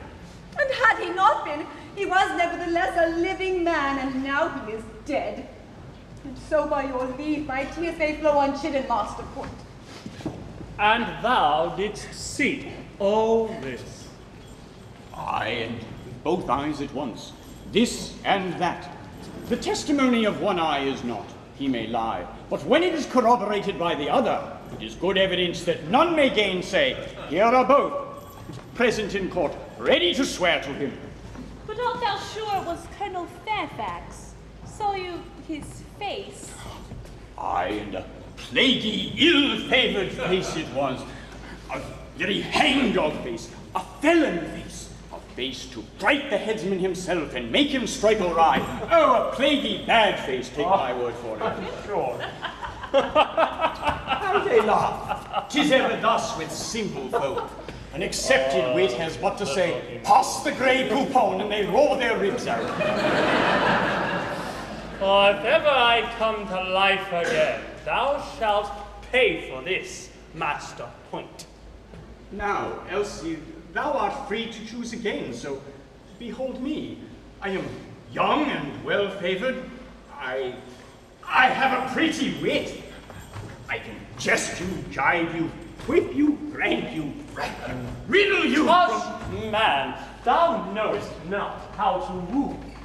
'Tis not to be done with high-born jests and threadbare sophistries, with quips, conundrums, rhymes, and paradoxes.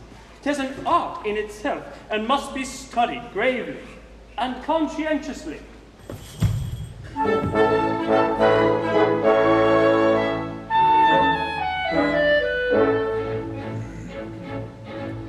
A man who would woo a fair maid should prentice himself to the trade, and study all day in methodical way how to flatter, cajole, and persuade.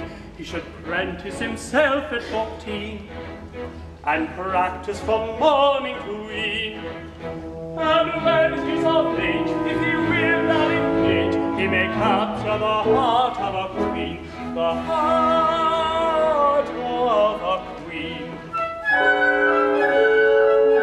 It is purely a matter of skill, reach all may attain if they will.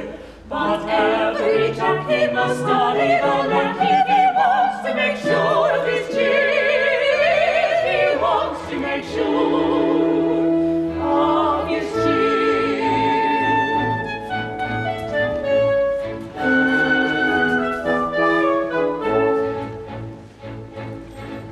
If he's made the best use of his time, his twig is so carefully lime, that every day will come down at his word, whatever its plumage or climb. He must know that the thrill of a touch may mean later nothing or not. It's an instrument rare to be handled with care, and not to be treated as such. Not to be treated as such. It is purely a matter of skill. which all may attain if they will. But every jockey must study on if he wants to make sure his deal. If he wants to make sure of his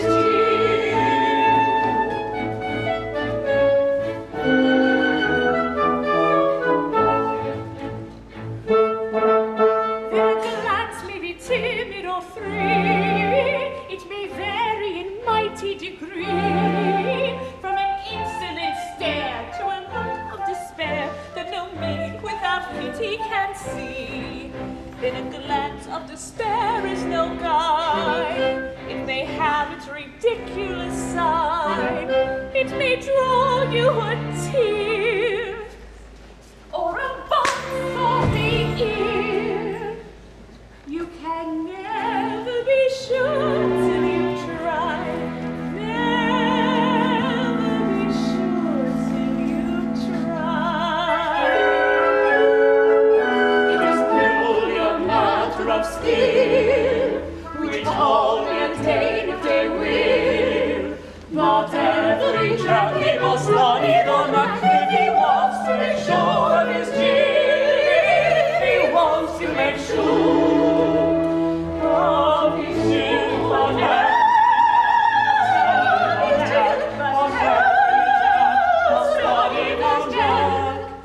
If he wants to make sure of his deal, yes, every jack must study the knack. If he wants to make sure.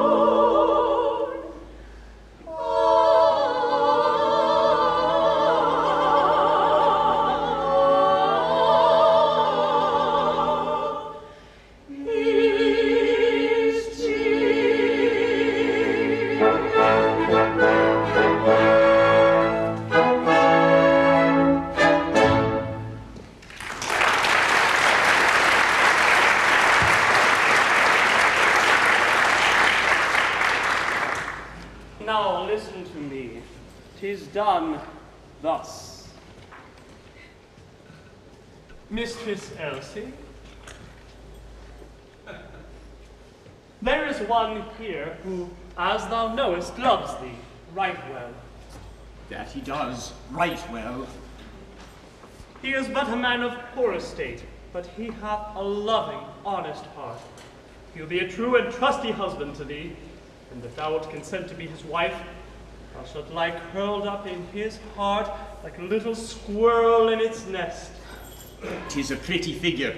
A maggot in a nut lies closer, but a squirrel will do. He knows that thou wast a wife, an unloved and unloving wife, and his heart was near to breaking, but now that thine unloving husband is dead, and thou art free, he would fain pray that thou wouldst hearken unto him, and give him hope that thou wouldst one day be his. He presses her hands, he whispers in her ear, odds bodikins, what does it mean? Now, sweetheart, tell me, wilt thou be this poor good fellow's wife? If the good brave man. Is he a brave man? So men say. That's not true, but let it pass. If the brave man would be content with a poor, penniless, untaught maid. Widow, but let that pass. I will be his true and loving wife, and that with my heart of hearts. My own dear love. Why, what's all this? Brother, it is unseemly. No, I can't let that pass. Oh, enough, Master Leonard. An advocate should have his fee, but methinks thou art overpaying thyself. Nay, that is for Elsie to say.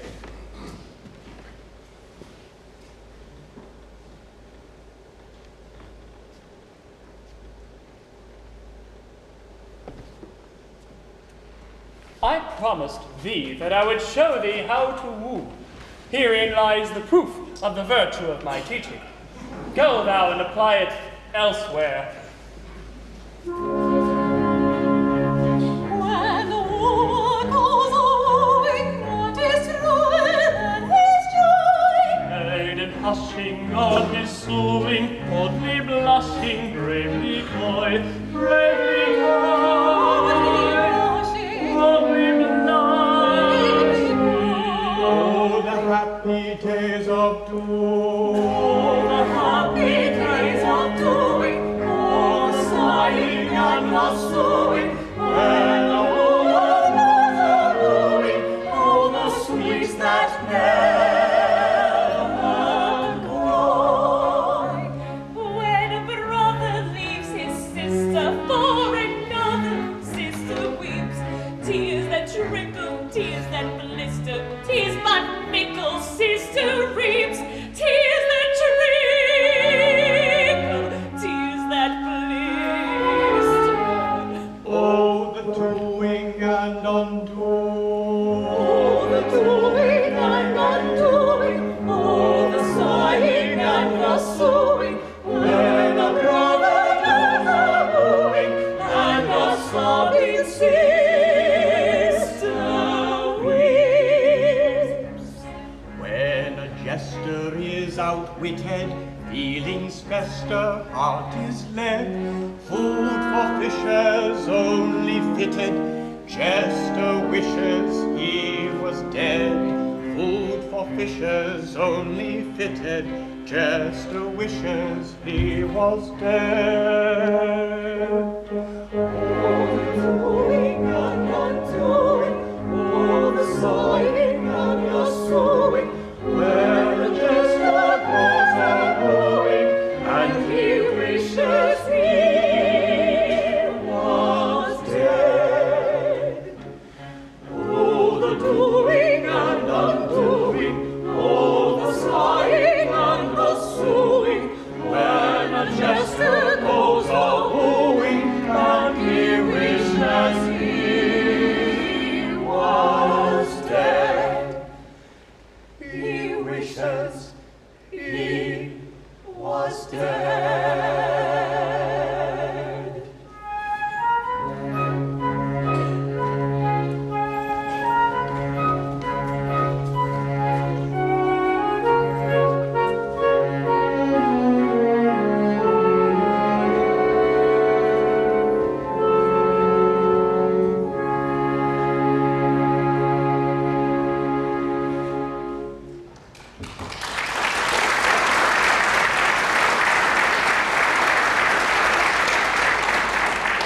And I helped that man to escape. And I've kept his secret, but pretended to be his dearly loving sister, and done everything I could think of to make folk believe I was his loving sister. And this is his gratitude. Before I pretend to be sister to anybody again, I'll become a nun and be sister to everybody.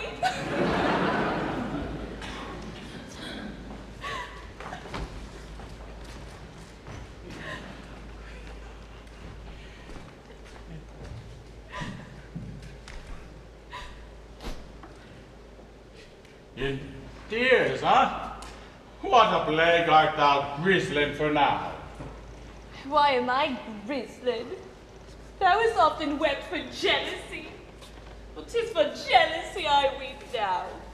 Aye, yellow, bilious, jaundiced jealousy. So make the most of that, Master Winfred.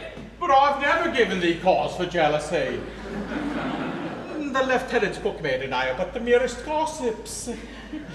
Jealous of me? I'm jealous of no craven cock on a hill who crows about what he'd do when he dared. No, I'm jealous of another, and a better man than thou. So set that down, Master Winfred. And he is to marry Elsie Maynard, that pale little fool. So set that down, Master Winfred. And my heart is well nigh broken. There, thou hast it all. Make the most of it. The man thou lovest is to marry Elsie Maynard. But that is none other than thy brother, Leonard Merrill. Oh, mercy. What have I said? Why, what manner of brother is this? Thou lying little chide, speak! Who is this man whom thou and fondled, and cuddled, and kissed. With my connivance, too. Oh, Lord, with my connivance!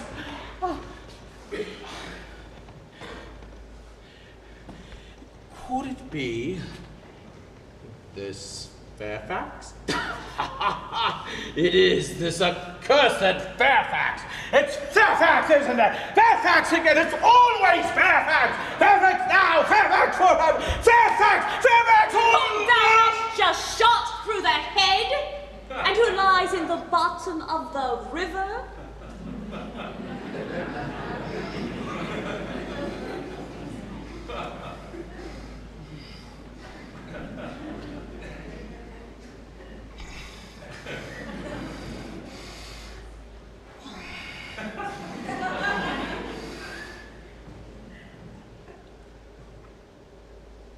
I may be mistaken. We are but fallible mortals, the best of us. But I'll make sure. Oh, I'll make sure. Stay! One word. I think that it cannot be Fairfax. Mind, I say I think. Because thou hast slain Fairfax. But if it be Fairfax or no Fairfax, he is to marry Elsie, and as thou hast just shot him through the head, and he is dead, be content with that. And I will be thy wife. Art thou sure? Aye, sure enough, for there's no helping it. Thou art a very brute.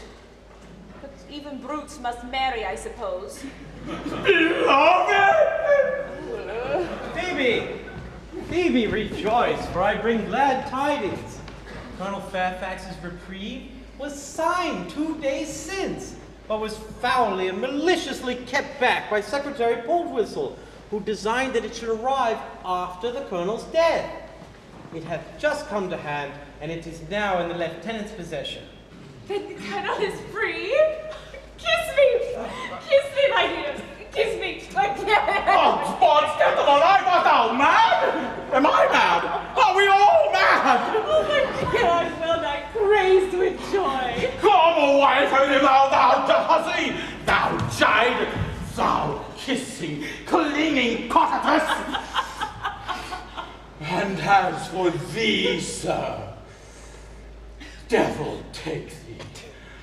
I'll rip thee like an herring for this. I'll cleave thee to the chine. Phoebe, who is this man? Peace, fool. He is my brother. Another brother? Are there any more of them? Produce them all at once. Let me know the worst. This is the real Leonard, dolt.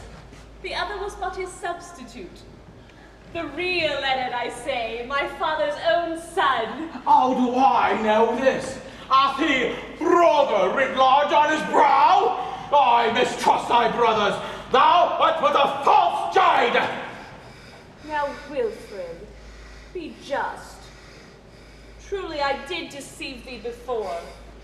But it was to save a precious life, and to save it not for myself, but for another. They ought to be wed this very day. Is not that enough for thee? Come, I am thy Phoebe, thy very own. And we will be wed in a year or two, or 3 at the most. Is not that enough for thee?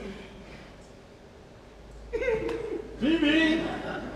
Phoebe! Phoebe, hast thou heard the brave news? Aye, father. I'm nigh mad with joy. What's all this? Father, He discovered our secret through my folly. And the price of his silence is... Phoebe's art! Oh dear, no. Phoebe's hand. It's the same thing. Is it?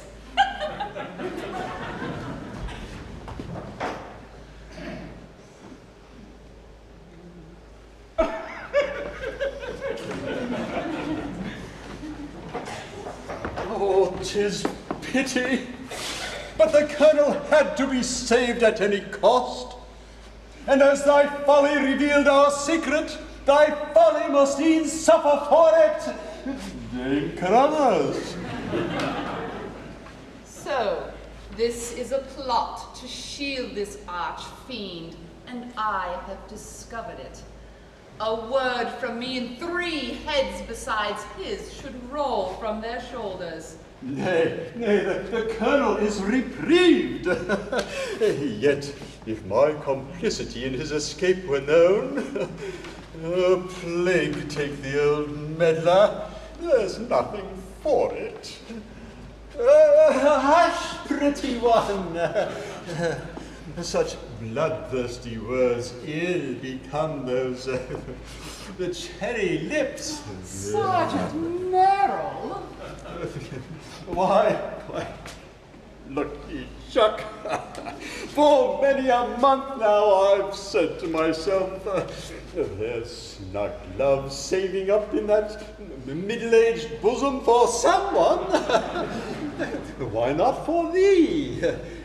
That's me.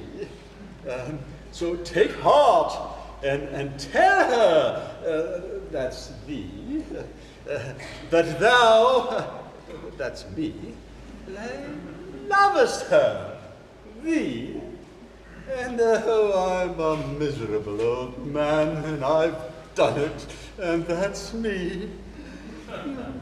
But not a word about Fairfax. The price of thy silence is for... Merrill's heart? No, Merrill's hand. It's the same thing. Is it?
husband lives,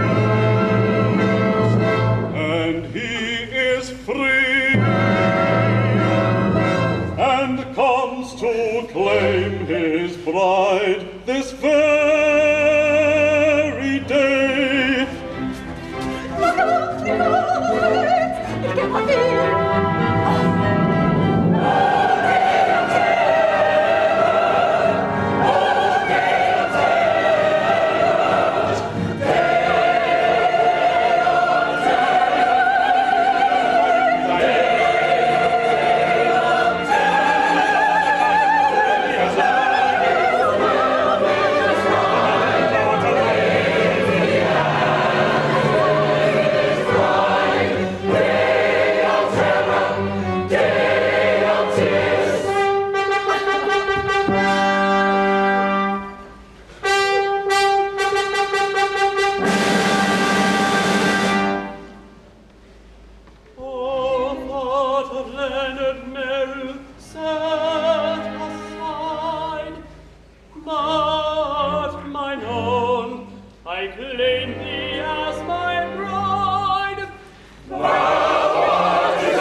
Mine is a heart of massive rock, unmoved by sentimental shock.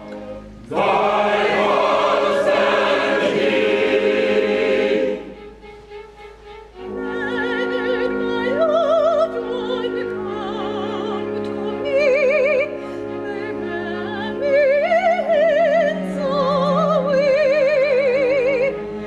But though they take me far from thee, my heart is thine forever. My bruised heart, my broken heart is thine, my own Marie, is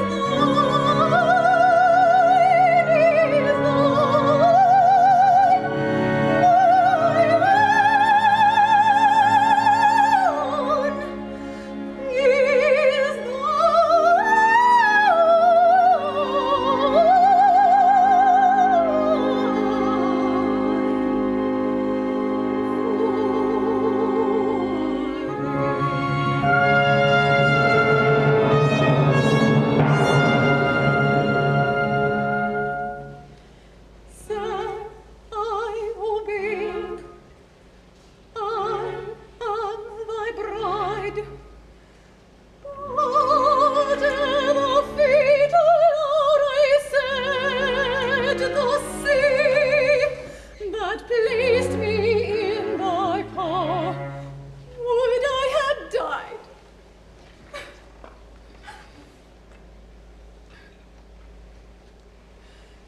Sir, I obey. I am thy bride.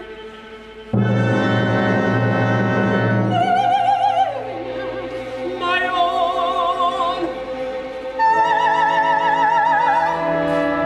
With happiness my soul is blind. This is a morning on my mind. Yes, yes, with happiness their souls are blind. This is the joy they are alone. With happiness their souls are blind. This is the joy they are alone. Their joy they are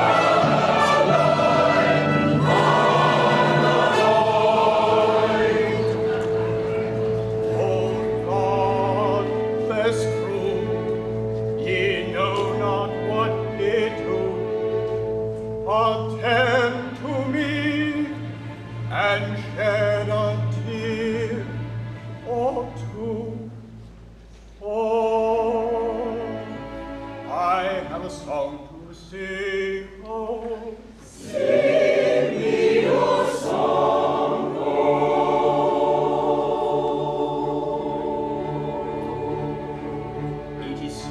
the moon by a lovelorn loom, fled from the mocking throng. Oh, it's the song of the merry man rolling on, whose soul was sad and his lungs was glum, who sipped no sum and who craved no crumb, as he sighed for the love of a lady.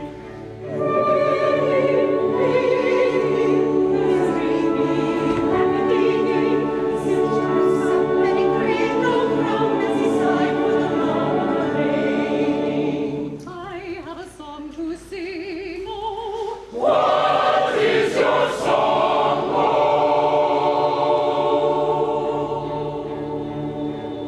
It is sung with the ring of the songs made sing, who love with love lifelong.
sung to the moon by a lovelorn loon who fled from the mocking throng. A song of a merry man moping mum, whose soul was sad and whose glance was glum, who sipped no sup and who craved no crumb, as he sighed for the love of a lady.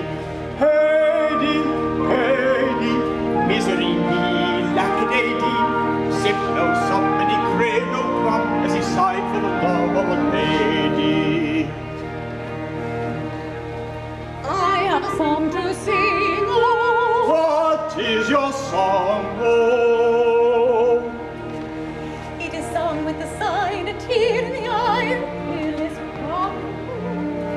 It's a song of a merry maid, tearly prop, who loved our Lord, who loved our love, and the moan of a merry man moping mum, whose soul was sad and whose glance was glum, who sipped no sup and who craved no crumb, as he sighed for the love of a lady. Heedy, heedy, misery me, lackadaisy, he sipped no sup and he craved no crumb, as he sighed for the love of a lady.